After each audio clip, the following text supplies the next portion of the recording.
मैं हूं रुचिका राज आपके साथ। बड़ी खबर बांका से है, जहां गुस्साए लोगों का पुलिस टीम पर हमला हुआ है, जिसमें 2 थानाध्यक्षों समेत 5 पुलिसकर्मी घायल हो गए हैं।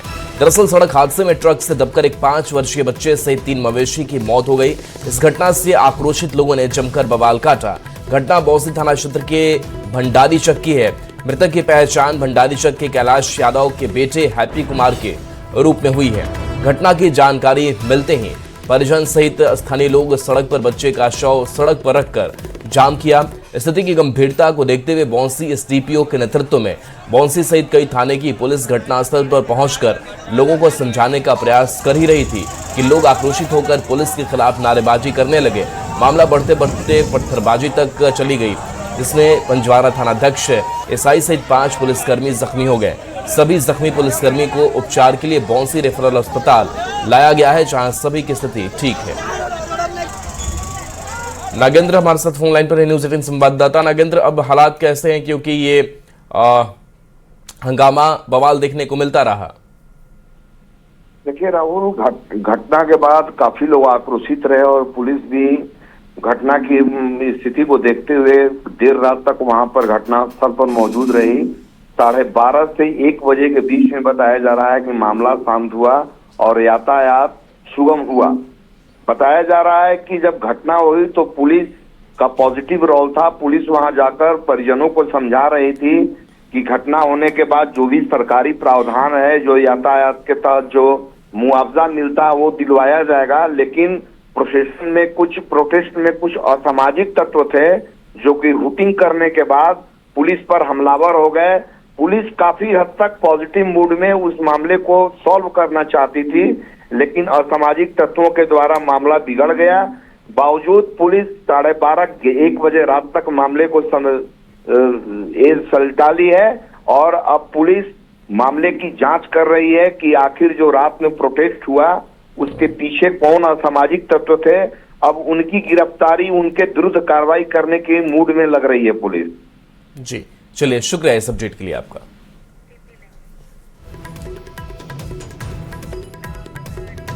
पटना से एक बड़ी खबर आपको बताते हैं, जहां 10 सर्कुलर रोड आवास पर लगा है ताला। लालू राबड़ी के समर्थक अब भावुक हो गए हैं। आवास के बाहर फूट फूट कर रोने लगे। सरकारी आवास पूरी तरीके से खाली करा दिया गया है। आपको बता दें कि कॉन्ट्रैक्टर ने जेई को सौंपी है आवास की चाबी। इस वक्त की आपको ये बड़ी खबर बता रहे हैं, सियासी गलियारे से ये बड़ी खबर है, जहां 10 सर्कुलर रोड आवास पर अब ताला लग गया है। लालू राबड़ी के समर्थक काफी ज्यादा इसके बाद भावुक नजर आए। आवास के बाहर ही समर्थक जो है वो फूट फूट कर रोने लगे। सरकारी आवास अब पूरी तरीके से खाली करा दिया गया है। लालू और राबड़ी अब दूसरे मकान में शिफ्ट कर गए हैं, दूसरे आवास में शिफ्ट कर गए हैं।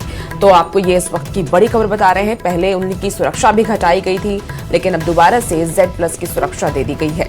तो लालू और राबड़ी ने की जो सुरक्षा ली गई थी उसे फिर से लौटा दिया गया है। विरोध में लौटाई गई सुरक्षा। इस वक्त की आपको ये बड़ी खबर बता रहे हैं, जहां लालू और राबड़ी की फिर से Z सुरक्षा उन्हें दे दी गई है। बुलेट प्रूफ गाड़ी समेत सुरक्षा बहाल की गई है। पहले सुरक्षा घटाई गई, जिसके बाद लालू प्रसाद यादव और राबड़ी देवी काफी ज्यादा नाराज थे। कई बार लालू प्रसाद यादव को बिना सुरक्षा के भी सड़कों पर निकलते हुए देखा गया और अब देखिए फिर से उनकी सुरक्षा लौटा दी गई। तो लालू राबड़ी विरोध में लौटाई थी सुरक्षा। इस वक्त की आपको ये बड़ी खबर पटना से बता रहे हैं। पटना के सियासी गलियारे से ये बड़ी खबर सामने आ रही है। लालू राबड़ी को फिर Z सुरक्षा मिली है। बुलेट गाड़ी समेत सुरक्षा बहाल की गई।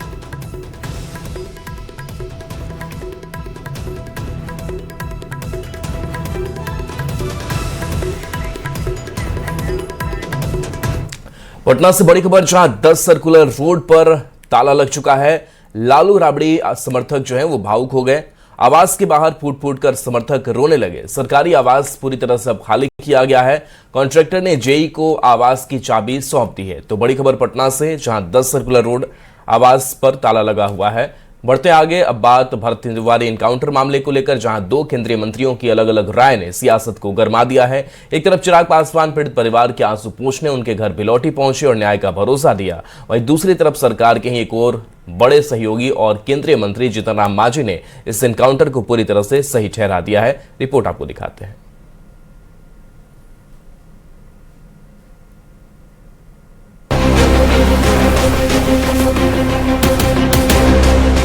पुलिस ने जो किया है वो अच्छा किया है। भोजपुर में हुआ भरत तिवारी एनकाउंटर मामला अब पूरी तरह से सियासी अखाड़ा बन चुका है। एनडीए सरकार के ही दो दिग्गज नेता इस मुद्दे पर आमने सामने आ गए हैं। लोक जनशक्ति पार्टी रामविलास के मुखिया और केंद्रीय मंत्री चिराग पासवान जब पीड़ित परिवार को ढांढस बंधाने पहुंचे तो लगा कि सरकार संवेदनशीलता दिखा रही है। नहीं, बिल्कुल गलत हुआ है, इसमें कहीं कोई दो राय नहीं है। भाई भले आपको लाख शिकायत हो, लाख आपके आरोप हो, सब हो, पर कोई अगर आत्मसमर्पण कर रहा है तो आप उसकी हत्या नहीं कर सकते। आप पकड़ते, गिरफ्तार करते, जांच करते, पर इस तरीके से हत्या करना कतई लोकतांत्रिक समाज में इसको नहीं स्वीकार किया जाता। हत्या की बात लेकिन केंद्रीय मंत्री जीतन राम मांझी के एक बयान ने इस पूरी संवेदनशीलता पर पानी फेर दिया है। जीतन राम मांझी ने पुलिसिया कार्रवाई की पैरवी करते हुए साफ कह दिया कि भरत तिवारी के प्रति उनकी कोई सहानुभूति नहीं है। मांझी ने दलील दी कि पुलिस ने जो किया बिल्कुल सही किया। वो सहानुभूति के पात्र नहीं थे, पुलिस ने जो किया है वो अच्छा किया है। सुना आपने देश के एक केंद्रीय मंत्री और राज्य के पूर्व मुख्यमंत्री के ये बोल जो किसी भी सभ्य समाज को शर्मसार करते। मांझी ने बातचीत के दौरान सरेआम पूछा कि क्या भरत तिवारी पर शेड्यूल कास्ट का केस नहीं था, अगर था तो उनके अंदर क्रिमिनल भावना थी कि क्या उन पर शेड्यूल कास्ट एट्रोसिटी एक्ट का केस नहीं चला था।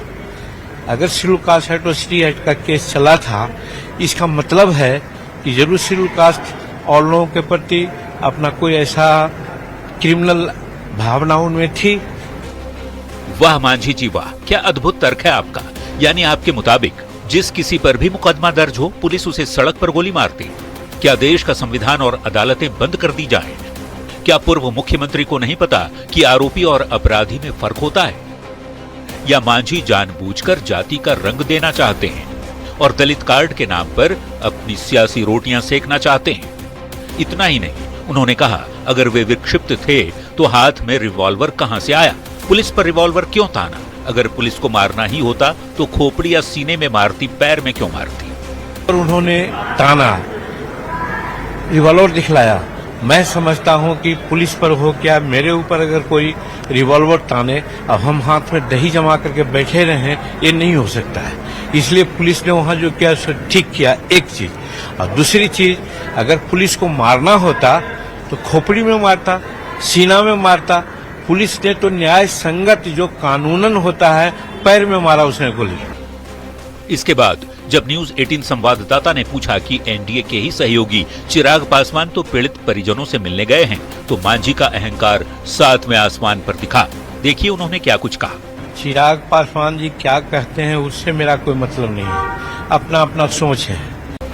इस बयान से ये तो साफ है कि मांझी को न तो गठबंधन की मर्यादा की परवाह है, न ही किसी इंसान की मौत का मलाल। वो तो बस दलील दे रहे हैं कि पुलिस को मारना होता तो खोपड़ी में मारती, पैर में क्यों मारा? मांझी जी, पैर में लगी गोली से भी इंसान की जान चली गई, इस सच से आप अपनी आंखें कैसे मूंद सकते हैं? जब मुख्यमंत्री ने खुद इस मामले की न्यायिक जांच के आदेश दे दिए हैं, तो मांझी पुलिस को क्लीन चिट देकर जांच को प्रभावित क्यों कर रहे हैं? क्या सिर्फ वोट बैंक की खातिर सवर्ण बनाम महादलित की साजिश रच रहे हैं? क्या पुलिस को कानून हाथ में लेने का अधिकार खुद देश के मंत्री दे रहे हैं? भरत तिवारी ने महादलितों की लड़ाई लड़ी या नहीं, यह वहां की जनता जानती है। लेकिन मांझी ने जिस तरह झुरमुट की ओट में चहकने वाली चिड़िया कहकर मृतक का मजाक उड़ाया है, उसने साबित कर दिया कि राजनीति में संवेदनाएं मर चुकी हैं। एक तरफ इंसाफ की गुहार लगाता परिवार है, दूसरी तरफ चिराग पासवान की मरहम लगाने की कोशिश। लेकिन इन सब के बीच जीतन राम मांझी का यह घिनौना सियासी खेल बिहार की कानून व्यवस्था के मुंह पर करारा तमाचा है। अब देखना होगा कि इस बेलगाम बयानबाजी पर आगे क्या कुछ एक्शन होता है। न्यूज 18 के लिए पटना से रजनीश कुमार और विनीता मिश्रा के साथ ब्यूरो रिपोर्ट। नितिन नवीन के इस्तीफे के बाद खाली हुई बांकीपुर विधानसभा सीट पर उपचुनाव का ऐलान हो चुका है और इसके साथ ही इस पर सियासी दांवपेच भी शुरू हो गए हैं। दशकों से बीजेपी के गढ़ रहे बांकीपुर में जन सुराज के प्रशांत किशोर अपनी किस्मत आजमा सकते हैं और इस चर्चा ने उपचुनाव को और भी दिलचस्प बना दिया है। रिपोर्ट आपको दिखाते हैं। पटना शहर की सबसे हाई प्रोफाइल विधानसभा सीट बांकीपुर। ये सीट अब बिहार की सियासत के केंद्र में आ गई है। नितिन नवीन के राज्यसभा जाने के बाद खाली हुई बांकीपुर सीट पर विधानसभा उपचुनाव का ऐलान हो गया है। 6 से 13 जुलाई तक उपचुनाव के लिए नामांकन होगा। 14 जुलाई को नामांकन पत्रों की जांच होगी। 30 जुलाई को मतदान होगा और 3 अगस्त को नतीजे आएंगे। करीब 30 साल से बीजेपी का गढ़ रहे बांकीपुर विधानसभा क्षेत्र में 2006 से नितिन नवीन जीतते रहे। कायस्थ बहुल सीट है बांकीपुर। करीब 3,80,000 वोटर हैं। कायस्थ वोटर करीब 70,000 के करीब है। पर अब बीजेपी के इस मजबूत गढ़ में प्रशांत किशोर अपना कब्जा जमाने की कोशिश में है। जन स्वराज की तरफ से इशारा किया जा रहा है कि प्रशांत किशोर इस सीट से खुद मैदान में उतर सकते हैं, लेकिन बीजेपी को पूरा भरोसा है कि जनता इस बार भी उन्हीं का साथ देगी। जो भी उतरे, लेकिन बांकीपुर आज पूरे देश में मॉडल विधानसभा के रूप में है। आज वहाँ से मेट्रो भी गुजरने वाली है। आज फ्लाई ओवर वहाँ से कितने फ्लाई ओवर बने हैं। आज नाले का निर्माण हुआ। कहाँ से कहाँ बांकीपुर पूरे राष्ट्रीय स्तर पर बांकीपुर का नाम है, क्योंकि बांकीपुर का एक विधायक का विश्व के सबसे बड़ी पार्टी का, भारतीय जनता पार्टी का राष्ट्रीय अध्यक्ष बना है। और वहाँ के लोग भी यह देख रहे हैं कि हमारे विधायक को राष्ट्रीय अध्यक्ष बनाया, तो आभार और धन्यवाद प्रकट करने के अभूतपूर्व मतों से जो है बांकीपुर में भारतीय जनता पार्टी का के विधायक बनकर जाएंगे और जीत कर। वहीं जेडीयू के मुख्य प्रवक्ता नीरज कुमार ने प्रशांत किशोर को राजनीति का फ्लॉप हीरो बताया है।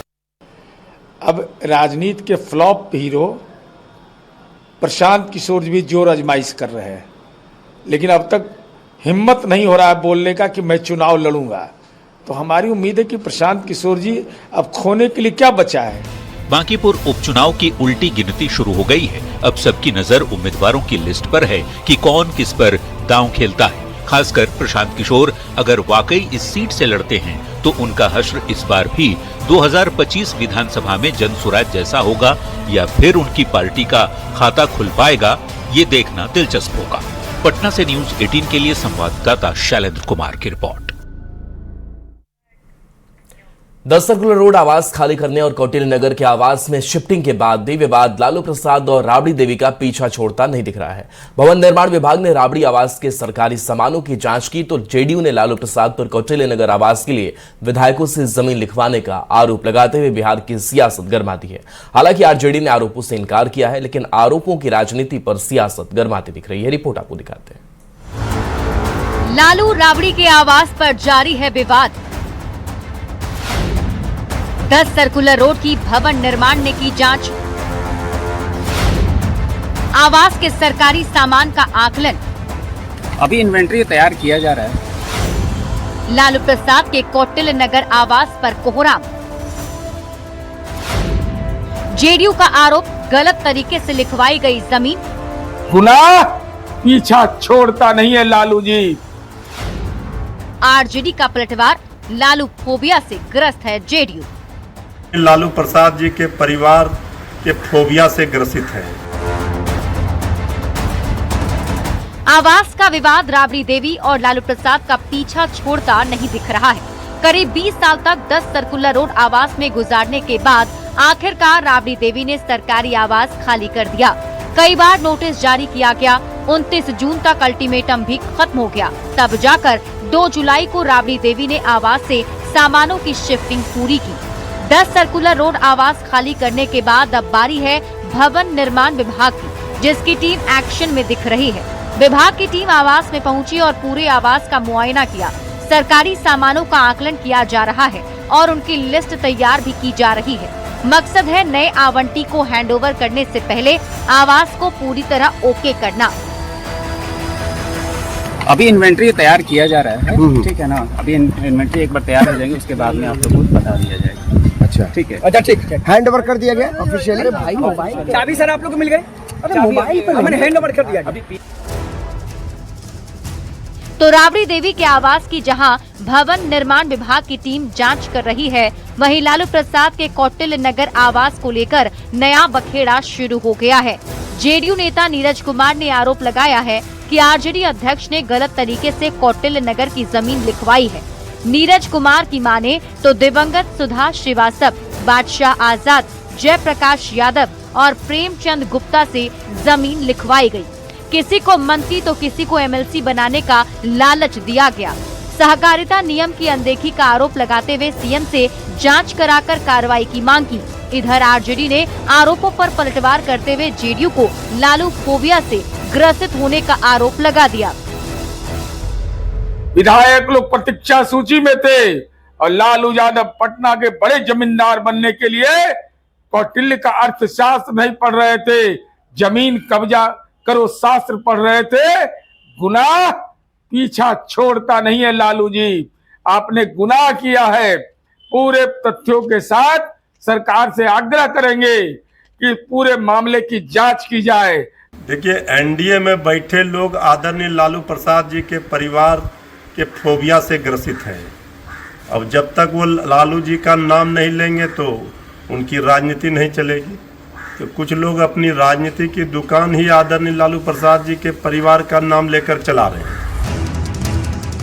लैंड फॉर जॉब के बाद अब लैंड फॉर होम का जेडीयू की ओर से लगाया जा रहा आरोप लगता है लालू परिवार की फिर से मुश्किलें खड़ी कर सकता है।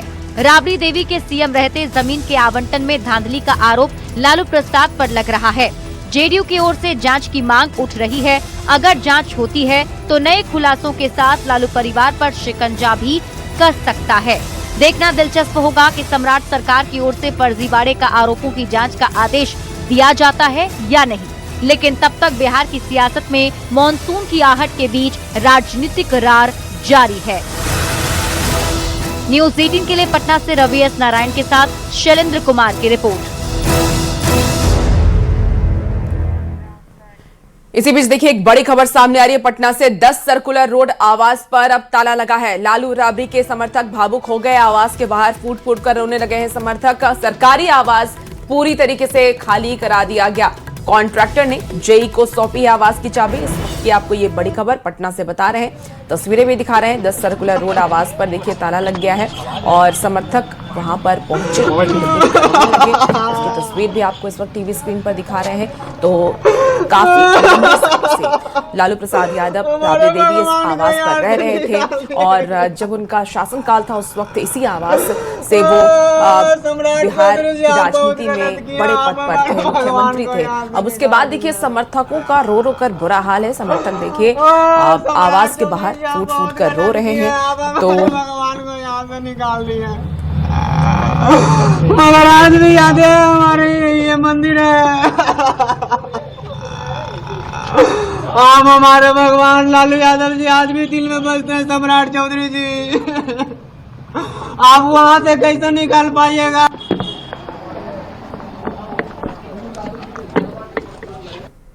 क्या सामान आप लोगों ने अंदर चेक किया? सब सामान सही सलामत है। चाबी देने के लिए राबड़ी देवी ने अलाउ कर दिया कि जाके चाबी दे दीजिए। पीए साहब अलाउ किए हैं। पीए साहब के सामने चाबी दिया जाएगा। पूरा घर का चाबी? हाँ, सब जगह के, हाँ सब जगह सब प्रक्रिया हो गया है। सब जगह मिला। हाँ सब, हाँ जैसे पहले था जैसे सुरक्षित है। पूरा सामान।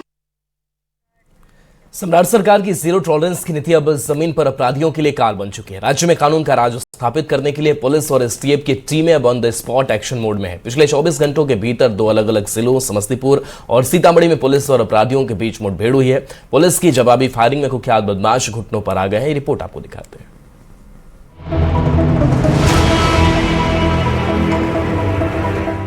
बिहार में अपराधियों की अब खैर नहीं। समस्तीपुर के ताजपुर इलाके में पुलिस और एसटीएफ की संयुक्त टीम ने मिलकर अपराधियों के सिंडिकेट को ध्वस्त कर दिया। गुप्त सूचना के आधार पर जब पुलिस ने जाल बिछाया तो अपराधियों ने खुद को घिरा देख फायरिंग करनी शुरू कर दी। लेकिन पुलिस की जवाबी कार्रवाई ऐसी थी कि एक बदमाश गोली लगते ही जमीन पर गिर पड़ा, जबकि दूसरा भागने की कोशिश में गंभीर रूप से घायल हो गया। अमन कुमार एक पेशेवर अपराधी है, पहले जमानत से आया है अभी, और लगातार ये अपने गिरोह के साथ घटना कर रहा था। इस प्रकार यह गिरोह काफी सक्रिय था। आज भी एक घटना करने वाले थे। इसी घटना के सूचना के सत्यापन में बाद में पुलिस गई थी। एसटीएफ और ताजपुर बंगरा की पुलिस गई थी, जिसके कारण ये मुठभेड़ हुआ है और एक व्यक्ति को गोली लगी है जवाबी कार्रवाई में और एक व्यक्ति को चोट लगी है जिसका इलाज कराया जाए। पुलिस की गोली का शिकार हुए ये दोनों शातिर अपराधी लूटपाट के कई मामलों में वांटेड थे। इनमें से एक आरोपी मुजफ्फरपुर का रहने वाला है तो दूसरा समस्तीपुर का ही निवासी है। फिलहाल दोनों घायलों को इलाज के लिए समस्तीपुर सदर अस्पताल में भर्ती कराया गया है, जहां पुलिस की कड़ी निगरानी में उनका इलाज चल रहा है। पुलिस अब इनके पूरे नेटवर्क को खंगालने में जुट गई है। समस्तीपुर में पुलिस की बंदूक अभी ठंडी भी नहीं हुई थी कि दूसरी बड़ी मुठभेड़ सीतामढ़ी में देखने को मिली। रीगा थाना क्षेत्र में पिछले दिनों एक सीएसपी संचालक से बड़ी लूट हुई थी। पुलिस इसी मामले के मुख्य आरोपी फेकन महतो की तलाश में रेवासी इलाके में छापेमारी करने पहुंची थी, लेकिन खुद को कानून के शिकंजे में फंसता देख कुख्यात फेकन महतो ने पुलिस टीम पर एक के बाद एक 3 राउंड ताबड़तोड़ फायरिंग झोंक दी। बस फिर क्या था, इसके बाद जो हुआ वो सरकार की जीरो टॉलरेंस नीति का जीता जागता सबूत है। पुलिस ने बिना वक्त गंवाए जवाबी मोर्चा संभाला और सीधे गोली अपराधी फेकन महतो के पैर में जाकर लगी। फेकन वहीं घायल होकर जमीन पर गिर पड़ा। इस पूरे ऑपरेशन में पुलिस ने न सिर्फ मुख्य आरोपी को दबोचा बल्कि उसके गैंग के कुल 5 अपराधियों को गिरफ्तार कर लिया है। इनके पास से 2 देसी पिस्टल, एक ऑटोमेटिक पिस्टल और भारी मात्रा में जिंदा कारतूस भी बरामद किए गए।